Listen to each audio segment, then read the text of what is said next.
Actually ತುಂಬ tan ಆಗಿರೋರಿಗೆ 7% ನಮಸ್ಕಾರ, ಎಲ್ಲರೂ ಹೇಗಿದ್ದೀರಾ? ಇವತ್ತಿನ ವಿಡಿಯೋ ನನ್ನ ಸ್ಕಿನ್ ಕೇರ್ ಬಗ್ಗೆ. ಆ್ಯಕ್ಚುಲಿ ತುಂಬ ಟ್ಯಾನ್ ಆಗಿರೋರಿಗೆ ಇದು ಐ ಥಿಂಕ್ ತುಂಬ ಹೆಲ್ಪ್ ಆಗುತ್ತೆ. ಆರ್ಡಿನರಿ ಎಕ್ಸ್ಫೋಲಿಯೇಟಿಂಗ್ ಗ್ಲೈಕೋಲಿಕ್ ಆ್ಯಸಿಡ್ದು ಟೋನರ್ ಇದೆ. ಇದು ನಾನು ಉಲ್ಟಾ ಓದ್ಬಿಟ್ಟೆ. ಗೈಸ್, ಇದ್ರದ್ದು ನಾನು ಲಿಂಕ್ನ ಬೇಕಿದ್ರೆ ಟ್ಯಾಗ್ ಮಾಡ್ತೀನಿ.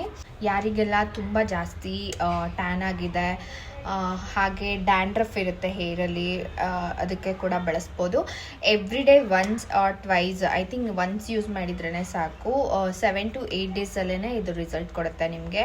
ಆ್ಯಂಡ್ ಇದ್ರ ಜೊತೆಯಲ್ಲಿ ಇನ್ನೂ ಒಂದು ಪ್ರಾಡಕ್ಟ್ನ ಹೇಳ್ತೀನಿ, ಬಟ್ ಇದು ನನ್ನ ಫೇವ್ರೆಟ್ ಪ್ರಾಡಕ್ಟ್. ಆ್ಯಂಡ್ ನಾನು ಇದನ್ನು ತುಂಬ ಫ್ರೆಂಡ್ಸಿಗೆ ಕೂಡ ರೆಫರ್ ಮಾಡಿದ್ದೀನಿ. ಕೈಗಳಿಗೆ, ನೆಕ್ಕು, ಇದಕ್ಕೆಲ್ಲ ಯೂಸ್ ಮಾಡ್ತಿದ್ದಾರೆ. ಇದು ತುಂಬಾ ಹೆಲ್ಪ್ ಆಗುತ್ತೆ. ಆ್ಯಂಡ್ ಇದು ಒಂಥರ ಜಮ್ ಇದ್ದಂಗೆ ಟ್ಯಾನ್ ಆಗಿರೋ ಸ್ಕಿನ್ಗಳಿಗೆ.